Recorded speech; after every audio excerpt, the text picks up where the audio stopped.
Okay, so this is the last video in the series, randomization. So we have been talking about constrained randomization, and we discussed about the relation constraint block, and then inside constraint block. Now we are discussing about weighted distribution constraint block. So far the default weight is equal to 1. All the random variables have a default weight of 1, but we can really give more weight to a particular value or a range of values. So there are two ways to actually give the change the weight. So one is this colon is equal to. Okay, so this is the syntax. Assign weight to the item or every value in a range. So the way we do it, so we just declare constraint 1 and then address distribution. So this will come with the from a distribution. So let's say the address will be from 20 to 31. So we are giving a weight of 50. Okay, so this is the rest of them will have a weight of 1, but this will be having a weight of 50. So this will we have actually given more weight to this range, so just so that we can get more of these values from the address once it is randomized. Or we can do colon slash. So we assign weight to the item or to a range as a whole. So let's say in this case address, we are assigning the same from 21 to 30. Let's say in this case, and divide by colon slash 20. So in this case, what will happen that this 20 will be divided by total number of values over here. So 20 by 10, 2. So each value in this range will have a weight of 2. So this is another way of assigning the range of values a particular weight. Okay. So let's say this iterative constraints, another way to apply constraints.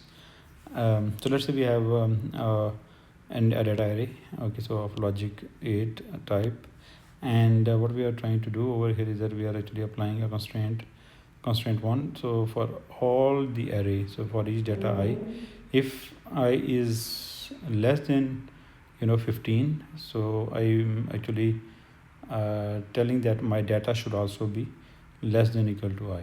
Okay, and if for each data I, if I is greater than 15, then my data I should be greater than equal to I. So let's say because I is equal to 0 and my data 0, my data can be 0 or can be less than 0.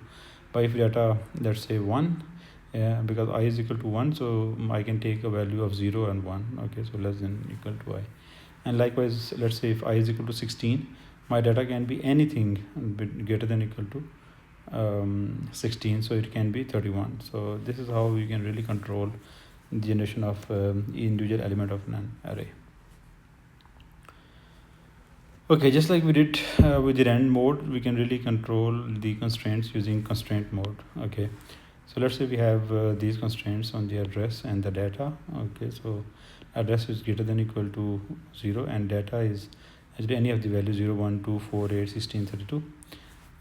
So we actually declare a object of this random transaction, and we actually make put a constraint mode 0. So all constraints are disabled in this case. So if you put the constraint mode on the object itself, so all the constraints will be 0.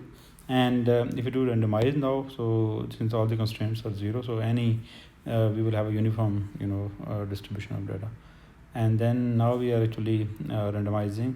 So we are actually putting enabling constraint 1. So constraint 1 dot constraint 1. So we are enabling only constraint 1, which is actually applicable on address. So data is unconstrained. So now if we actually randomize it, so that address will be constraint 1 and data without any constraint. So this is the way you can really control the constraints.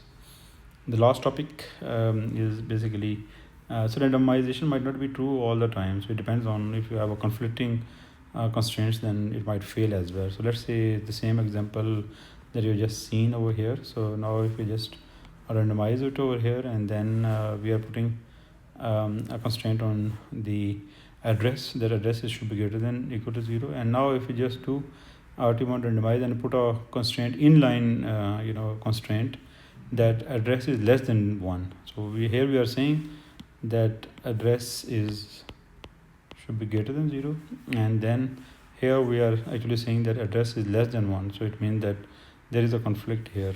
We are saying greater than 0 and saying less than 1, so contradictory. So it's might be not be able to randomize it, so it will generate a failure. So Yeah, so we need to check that, I mean, whether we are providing conflicting constraints or not. So I think this is it. I think we have pretty much covered all the topics in great detail. I hope these videos really help you to in generating random stimulus or constrained random stimulus. Thank you very much.